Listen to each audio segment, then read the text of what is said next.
Hello and welcome back to Tidbit of Torah.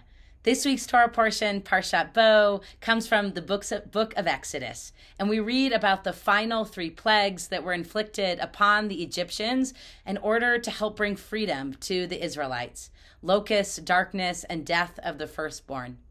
But when we zoom out from this week's Torah portion, we see that our Torah portion sits within the context of the greater Passover story, a time that we think about not only the telling of the story, but the experiential learning that then happens generation after generation, year after year, around a table at the Passover Seder that we'll celebrate later this year in April. And one of the things that makes the Passover Seder so powerful is that it is a manifestation of putting our values into action. It's not just telling, but it's doing, and it's learning together through that experiential, transformative experience. And so I'm so delighted today to be joined by Nora and Sherry, the leaders of our Tikkun Olam group here at the Hebrew Educational Alliance.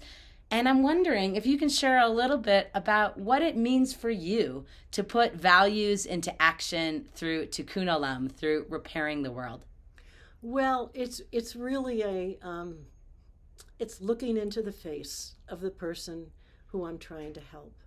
It is the action piece is making that connection to somebody with somebody. So there's 3 people involved.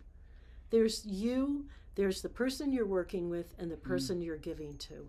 And you really have this powerful feeling that you are completing something, no matter if it's a small step or a big step. But it's the beginning, and I think we're obligated as Jews to take action, not to talk about it, do it. I love that. It reminds me so much how we're told for the Passover Seder, let all who are hungry come and eat, to invite in other guests, not just the people that we're interacting with, but someone else who's out there who needs the nourishment that we're providing. How about for you, Sherry? Well, for me, it's learning how to take one corner of our world and helping to repair it. And one of the wonderful things that we do here at HEA is with our Tikkun Olam group, where we get together once a month and put together the bags of hope. And in that bags of hope are snacks, water, gloves, personal amenities that someone who is living on the streets could use right at this moment. And what we do is we complete the bags, and then those bags are distributed to people in our community who are in need. Wonderful. Well, many of us are wondering, how can I get involved? What are ways in which someone might be involved in the Tikkun Olam group or help bring this idea into their lives a little bit more at this time where I think we all want more connection to help others and in really meaningful ways at this moment? Well, you're really only one call away. You can call Sherry, you can call me. We'd love to have you join us.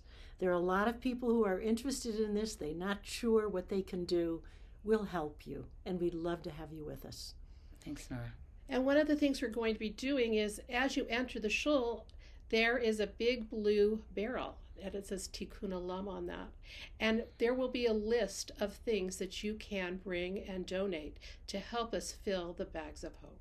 Wonderful. Well, thank you so much for joining me. And we want to wish you a Shabbat Shalom and invite you to think about what Tikkun Olam might look like for you and your family and the days, weeks, and months ahead. Shabbat Shalom. Shabbat Shabbat Shalom. Shalom. That can